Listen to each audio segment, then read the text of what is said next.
off by saying I could not be prouder of our detectives. They work hard in every case, every homicide case that comes in. In this case, from the minute we got the call at 11:30 in the morning until this morning at 7 a.m. and even now, this investigation is far from over. But what we can tell you conclusively is that our suspect in this case, Bender, had plotted to kill our victim for months. And yesterday, his plans came to fruition when he gunned down our unsuspecting victim in this case. The victim began dating Bender's ex-girlfriend sometime in June of last year. There were several calls to the house to report Bender for threatening behavior in October and in November. In December, the woman got a protection from abuse order against Bender because he had threatened to kill both her and our victim. Last night, detectives got while they were conducting the investigation and we violated Bender, who was in jail, detectives developed information that led to a search warrant of Bender's home in Windermere. When they got in there, they discovered detailed plans of how to kill our victim. They discovered directions to our victim's home, and they discovered other pertinent evidence that I can't discuss at this point that led us to be able to get a first-degree murder warrant against Bender. And here's a guy that has never been arrested before, was so driven by jealousy and rage that for months he planned to kill our victim, and he did. Shot him with a high-powered rifle multiple times.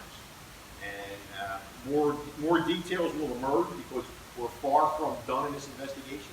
But I am just so proud of the work that our detectives put into place on this. Even though I told you guys that day, we believe that this was a domestic. This was a domestic case based on the threats that Bender had delivered constantly to the ex-girlfriend, telling her he was going to kill him. He was going to kill him. And yesterday he killed him. And I think it goes to show you that the thing they always talk about, that human life is cheap on the streets. You know, here's a married man dating a girl much younger than he is, and when they decide the relationship is over, his way of fixing everybody is to grab a high-powered rifle and stalk, basically is what he did. He stalked our victim until he got a clear shot at him, and then he shot killed him multiple times. Sheriff, can you share a little bit about how that killing went down? Like this foil at the gates, etc. I think what he did was, we think, and a lot of it is theory, and a lot of it we're trying to back up, but clearly we know that he stalked. You know, he went out of his way, Bender, to find out where our victim lived. He went out of his way to find out how to access the property. He went out of his way to know that there were security cameras on that property. He also derived a plan that we believe where to lure the victim to the front door, there was a sign on the gate, there's a private drive, that says, call, if you have a package delivery, call this number. Well, that number is our victim's dad. And he calls the dad probably around 7:38, 7:48 in the morning. One time, the dad actually talks to him, and he says, hey, we got a package for you, so give me your number, you can call me back, and I'll get my son to the gate. And the guy, the voice on the other end of the phone says, no, we can't do that. And then there's another call that comes in from another phone number. And in the meantime, the father's texting the victim, telling him, hey, there's a package at the front door. And the indications are he got that text. He didn't reply to his father because he shot right through the door. The door is a glass door. So you can clearly, if you have eyes on the property and you're hiding or you're laying away, you're going to see. And clearly the shots rang out through that door and killed our victim. So, I mean, he took painstaking ways to look up the address, check out the property, wrote a, you know, in his plan, he talks about changing his clothes, burner phones, changing the license plate on his car, where to park where he wouldn't be conspicuous. So even though he didn't confess to us, we recovered a treasure trove of information we were able to get us to lock him up in first-degree murder. You know, even there's other things that tie his house back to the crime scene. What kind of rifle did he use? He used a high-powered rifle. I want to not really get into the type of rifle or the ammunition that was used just yet. So he was standing by the gate when he Now, fired at him? if you're at the crime scene, you'll see there's a dirt road, gravel road, and then there's a gate. You can get in that gate and drive on the property, but there's an access road maybe 30 yards down where you can come in through the woods to the back of the house. That's how we believe he got in and out. The ruse was to get him to the front door saying there was a package, because you have to come out and walk maybe 50 or 60 yards from the house to that gate. But you would not know that that access road was there unless you've been there before. And we had been there before. You know, we had been to that address multiple times. Several times because of the threats that were being sent to the female, his girlfriend, Patrick's girlfriend, or victim's girlfriend, and in two other incidents where the next door neighbor had fired shots, and our victim was the reporting party in both of those incidents. Was that rifle registered to Bender? I don't know. He's got a bunch of guns in his home. He had a concealed weapons permit that expired in 2016, so he's familiar with firearms. It's probably safe to say he's pretty good with them. Can you just tell us how they met Bender and the woman involved? I don't know. I have no idea. Did Was Bender, there a restraining order? The family said there was one, even though I know there was She got a restraining order granted on 12/4, I think, of 17 that expires on 12/20 or 12/4 of 2020. She was granted one. Our victim was not. Our victim tried to get the restraining order, and for whatever reason was denied that sometime in October. And the family was sure they said that they thought he had one, that he was denied one, but then he got one. But maybe they were confused. She had one. She got one. But him, the victim. He doesn't have a restraining order. She has it. And that was the other piece, that the component that went with this. That's how we actually got to get him in custody at first, is at around 10 a.m., Bender calls the ex-girlfriend on the phone, 10 a.m. the day of the murder. Calls her twice.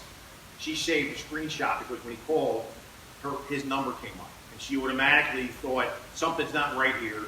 He hasn't called me since he was served with that injunction. She put two and two together. The victim's not answering the phone. I better drive over there and see what happened. And then obviously when our victim's our victim's father's girlfriend got on the scene, met our victim's girlfriend, and they went on their property, and that's when, as soon as they woke up, they saw that he was dead. From the time of the shooting, the murder, up until when he was arrested, can you take me to that time frame and when authorities were able to make that arrest? Immediately when we got on scene, the dad was a plethora of information because the dad lived with our victim. They lived on the same property. So dad knew about all these threats. Dad knew about the next door neighbor firing shots. And dad was adamant with us that this is the guy that did it. Here's what was said.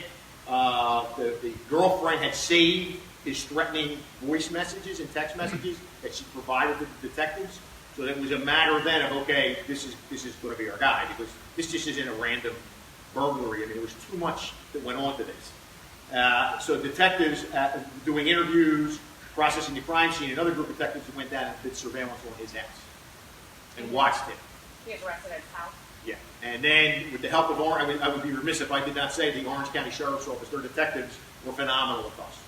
When our detectives met with them and talked about him contacting her, they were the ones that were able to help us violate him on the protection order and get him held.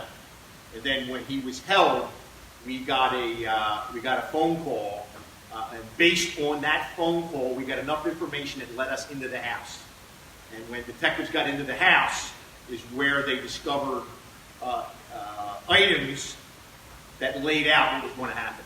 But then they discovered other items inside of that house that tied back to the crime scene. Did he say anything during the arrest? I want a lawyer. That's what he said. Now you would think, if you stalk somebody and you kill them in cold blood, basically our victim was assassinated, yet think you'd have the guts to say, I'll own up to what I did. You got me. I wrote out those plans. This is my handwriting. I put that. I did all the information to find out where this kid lived. I did all the recon. Be a man about it. Step up to the plate. But you know what? We're confident that he'll never see the light of day again. Does Bender live with anyone? He's still married, from what I understand, and and was dating this girl at the same time. And have you ever seen anything like this? The detail, the planning, the notebook with the plot for murder. Well, one of the anything like things, this was just me talking, my detectives disagreed with me, thank God they did. He is wealthy enough that one of the things he told the girlfriend was he was going to hire a hitman to kill them. And I was surprised he didn't. I was surprised he did it himself. And that's what it appears to be. He did it all by himself. What did he do? You say he was wealthy. What did he do for a living? I think he's a hedge fund manager, if I remember correctly. Sheriff, can you talk about the restraining order, protective order real quick? I mean, is it even worth that? The protective order is nothing more than a piece of paper. And in a case like this, it clearly shows that a piece of paper cannot protect anybody against a high-powered rifle. You just can't do it. And, the courts granted it. He was told to stay away. But, here's a guy that, in my opinion, driven by jealousy and rage and just not having a value of human life a little bit, he went out of his way to stalk her, our victim's girlfriend, and the victim, know the lay of the land of everything of how that property was, how to get in there, and that piece of paper didn't mean a damn thing. And it goes to whatever. If you are motivated enough to do something, you're going to do it. And clearly his motivation here was revenge, was rage, was the disappointment of being a jilted lover, and he was going to, all of his fixation on life was taking out our victim. And that's what he did. It sounds like the victim took a lot of steps to protect themselves, use different measures. They called us. They got a protection order. Our victim did have firearms in his house legally. He could possess home. There's nothing that could prevent him from trying to protect himself. He lived on property with his dad. Again, it's just like anything in the world. If you have somebody that's motivated on doing something, they're going to do it. And if you can find a position where that person is a quote-unquote soft target, well, what better than 7:30 in the morning, tell you're delivering a package to get somebody to their front door. And then you're lying in wait there to basically assassinate them. Sheriff, you think he's kind of hiding outside, gets to the door? Without a doubt. Without a doubt. The package, the phone calls that we're discovering, those phone numbers were spoofed phone numbers. So he knew enough, but he thought they would get traced. The father, now that everything is over, kind of recognizes the voice and says, I didn't put two and two together then, but now that the first phone call said, hey, have your son, or I think I remember it was have your son, but have somebody come and get the package. He now, after this all happened, he said that was his voice. You said there's surveillance video, or there are cameras on the property. Have you guys reviewed that? We have not, because it was taken. By Bender? We believe so. Meaning the recording devices in the house were Correct. missing. Correct. So he went into the house after shooting. Yes. He had a Wi-Fi set up in there, and we were very excited to learn that he did it on his phone and all those wonderful things. And then when the detectives executed the search warrant, the first thing we went to look for was the recorder, and there was no recorder. And there was one in there prior to the homicide, according to the girlfriend, that was in there recording everything. Trophy, huh? It's a trophy. Well, he knew. Well, I think he took it because he knew the video was going to identify who it was and what exactly happened. And if there is no video, but don't commit a murder. You're going to tell somebody what your thoughts and plans may be ahead of time. Does Bender have any prior criminal He records? does not. He does not. Hedge fund manager living in a $250,000 home in Windermere. And it's the classic case of an older guy with a younger woman who can't handle, being a jilted lover, and all of the ills were focused on our victim. And when we say assassination, this clearly was an out-and-out assassination. There was no, this is a fit of rage, I grab my gun and I shoot somebody.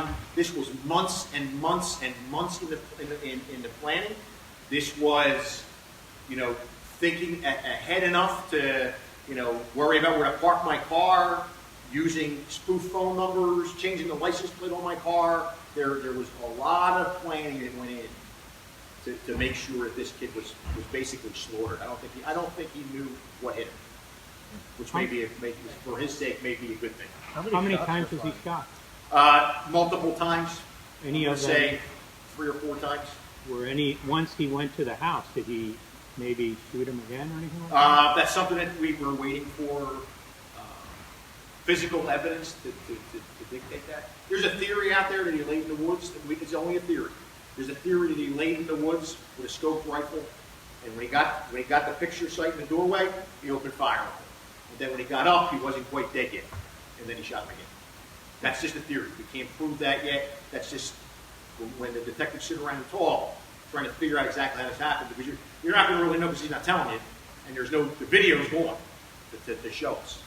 But the important thing is that the men and women on that, in our major case unit, those detectives, from the minute they got that call until they locked him up at 7 o'clock this morning and going on now, still following up to nail down loose ends, I couldn't be prouder of everything that they did.